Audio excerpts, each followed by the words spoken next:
What kind of country gives the world Lionel Messi, one of the greatest footballers ever?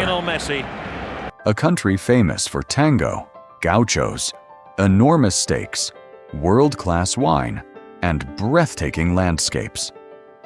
A country stretching from the tropical north to the frozen edges of Patagonia.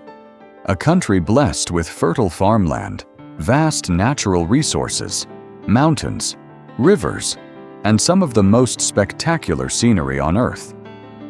And yet, Argentina has also become famous for something very different: economic crises, inflation, debt, political turmoil, and generations of people watching their savings lose value while the country searches for stability. So how can a nation with so much struggle with so little certainty? This is Argentina, a country of extraordinary beauty, extraordinary culture, and one of the most fascinating contradictions in the world. Argentina is enormous. It is the second largest country in South America, stretching thousands of kilometers from north to south. And that distance creates an incredible variety of landscapes. In the northeast, near the border with Brazil and Paraguay, enormous waterfalls crash through the jungle at Iguazú Falls. Further west, the Andes Mountains rise dramatically along the country's border with Chile. And at the southern end lies Patagonia, a land of glaciers, wind-swept plains, turquoise lakes, and mountains that seem almost untouched by time. But perhaps Argentina's most important landscape is one that looks much simpler. The Pampas, vast, fertile grasslands stretching across central Argentina. For centuries, these plains helped make Argentina one of the world's great agricultural powers, and they helped create an identity that remains deeply connected to the land, an identity symbolized by one legendary figure: the gaucho. Long before Argentina became famous for football stars and global celebrities, its image was shaped by the gaucho, the horseman of the Pampas, independent, skilled, adapted to the enormous open landscape.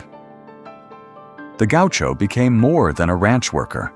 He became a symbol of Argentine freedom and toughness. And his influence can still be seen today in traditional clothing, music, festivals, horseback riding, and most importantly, food. Because if there is one meal that can bring Argentines together, it is asado. Argentine beef is famous around the world, but asado is about more than meat. It is a social ritual. Friends gather, families gather. The fire burns slowly. Conversation stretches for hours, and the meal becomes an excuse to spend time together. Then there is another ritual that appears almost everywhere in Argentine life: mate. A small cup, a metal straw, a bitter herbal drink, and a tradition built around sharing. Mate is passed from person to person. One cup, one group, one conversation. It may look simple, but it reveals something important about Argentina. Community matters, even when life becomes difficult. And Argentina has experienced plenty of difficult times. Here is the great Argentine paradox. The country has fertile farmland, natural resources, energy reserves, a highly educated population, major cities, world-famous agricultural exports, and enormous potential. So why has Argentina repeatedly struggled with economic instability? The answer isn't one simple event. Argentina's economic story has been shaped by decades of political changes, government spending, debt, monetary instability, external shocks, and competing visions of how the economy should work. At different moments, Argentina experienced extraordinary growth. Then came crisis, then recovery, then another crisis. For ordinary people, these cycles are not just numbers on a financial chart. They affect everyday life: the price of food, the value of savings, the ability to plan for the future, and the confidence that tomorrow will look anything like today. This is why Argentina's economy is so fascinating. Because the question isn't simply, why is Argentina poor? It isn't. The more complicated question is, why has a country with so much wealth struggled to turn that potential into lasting stability?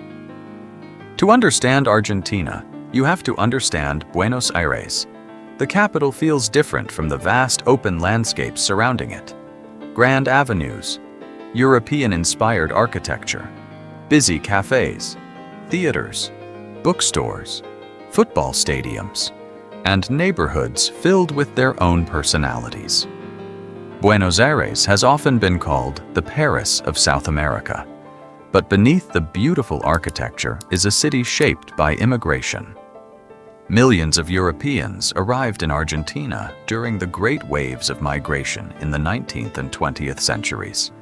Italian and Spanish influence became especially powerful, and their influence can still be heard in the accents, seen in the architecture, and tasted in the food. Argentina became something unique, a country where European traditions collided with South American geography. And from this cultural mixture emerged one of the world's most recognizable forms of music and dance: tango. Tango was born in the working-class neighborhoods around Buenos Aires. It was emotional, dramatic, sometimes melancholic, and intensely human. Tango wasn't simply a dance, it was a language, a way of expressing love, loneliness, desire, heartbreak, and pride. And perhaps that's why tango feels so connected to Argentina, because Argentine identity has always carried a strange combination of confidence and melancholy. Pride in what the country could become, mixed with frustration about what repeatedly went wrong. But there is another force that transformed Argentina's identity around the world: football. For millions of people around the planet, the word Argentina immediately brings one name to mind: Lionel Messi. Born in Rosario, Argentina, Messi grew from a young footballer into one of the most celebrated athletes in history. But Messi wasn't the beginning of Argentina's football obsession. Before him came another legend, Diego Maradona. For many Argentines, Maradona represented something almost larger than football. He was talent, rebellion, drama, and national pride. Then came Messi, and when Argentina finally won the 2022 FIFA World Cup, the celebrations became a national explosion of emotion. Millions filled the streets. Flags covered balconies. Families gathered around televisions. For a moment, economic problems disappeared from the conversation. Argentina had won. And once again, football had given an entire country something powerful, a reason to celebrate together. But football doesn't explain Argentina. It only reveals one part of it. To understand the country more deeply, you have to go south. South of the cities and agricultural heartlands, Argentina becomes almost otherworldly. Patagonia, a vast region where mountains rise above blue lakes, where glaciers slowly move through ancient valleys, and where the wind seems to have no end. Here, Argentina feels completely different. There are fewer cities, fewer people, and enormous spaces where nature dominates everything. The Perito Moreno Glacier is one of the country's most spectacular sights. Massive walls of ice rise above the water. Occasionally, enormous pieces break away and crash into the lake below. It is a reminder that Argentina's greatest asset may not be found in its cities or its economy. It may simply be the land itself. But Argentina's story isn't really about statistics. It's about people. People who continue working, families who gather around an asado, friends who share mate, children who play football in the streets, dancers who keep tango alive, farmers working the Pampas, workers navigating uncertain economic conditions, and young Argentines trying to imagine a future in a country that has repeatedly reinvented itself. Argentina's greatest strength may be its resilience. The country has experienced political upheaval, economic crises, inflation, debt, and enormous uncertainty. Yet its culture continues to thrive, its people continue to create, and its identity remains remarkably strong.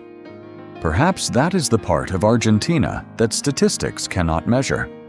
Argentina is difficult to explain in one sentence. It is rich, yet economically troubled.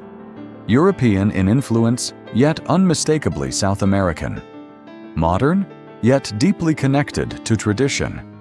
Passionate, yet often melancholic. A country famous for Messi, but much bigger than football. A country of tango, but also of glaciers. A country of enormous farms and enormous cities. A country blessed with extraordinary natural wealth, but still searching for lasting economic stability. And maybe that's what makes Argentina so fascinating. Because Argentina isn't a simple story of success or failure. It is a story of potential, of ambition, of beauty, of contradiction, and above all, of resilience. From the streets of Buenos Aires to the endless Pampas, from the thunder of Iguazú Falls to the silence of Patagonia, Argentina continues to tell a story that the world has never quite finished understanding. This is Argentina, a country that seems to have everything, and a country still searching for what comes next. If you enjoyed this journey through Argentina, don't forget to like the video and subscribe for more cinematic documentaries exploring the countries, cultures, and stories that shape our world.